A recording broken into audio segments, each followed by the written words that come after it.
I believe I've already won my first Southeast Asian Games medal under the flag of UST in 2015.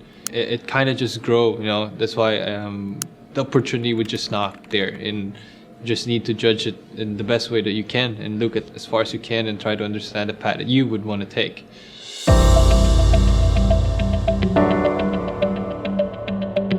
I'm lucky enough that UST has been very supportive in the decisions that I have made at that time.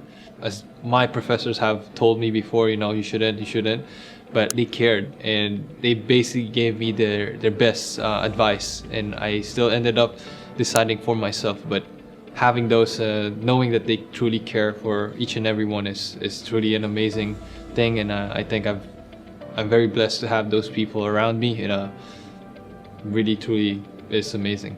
So as an athlete, first you represent yourself. When I compete in a small competition, a weekly relays or something like that locally, I represent my name.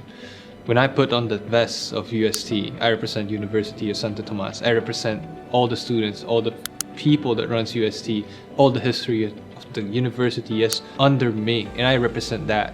So take that into consideration, how I carry myself in the field, out and in of the field, and carrying a Filipino flag, having all the history of the Philippines.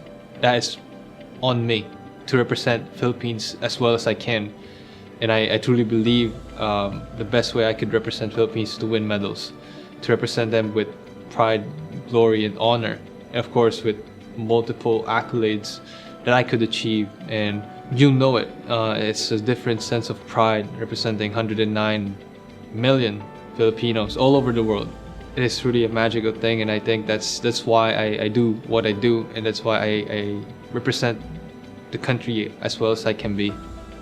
We long to be respected, we long to be appreciated, and having those make me feel I want to do better, makes me feel I want to represent these people even better than I can, and just want to put myself in a position where I could put some pride and joy into those people that I represent. And it is not always the same, it varies from time to time. It varies as a human being. It's your mood and your emotions do vary, but there's a single thing that you want to keep doing. You want to do good for the country, and you want to do good for these people, and for the people who has been in the social media doing all that they can and helping me out, especially those kids that would send you a message that, I got inspired because of you.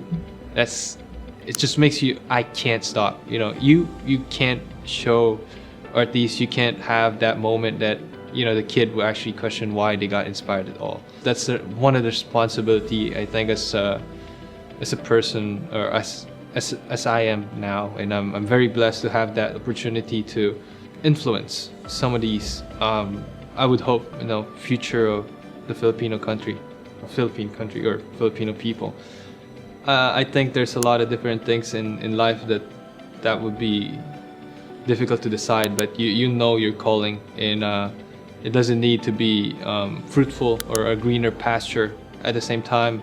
But I think it's tough to wake up every day doing the things that you don't like, and you'll know that deep inside of you. And for me, pursuing my passion has been very fruitful, and I hope it will be in the next few years. But at the same time, there's a reason why we had that mindset as Filipinos, because that is a safer path to take. And I think we need to face reality as well.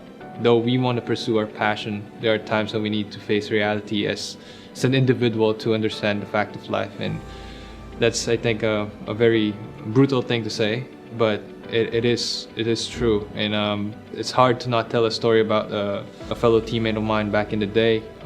He wanted to be a national athlete. He went into UST. He didn't end up being an amazing pole vaulter, but he changed his life from being a kid from province who was vaulting with bamboos to now a fully graduate of a university such as University of Santo Tomas. He's a me that took the other path, and I wouldn't say that he's not successful.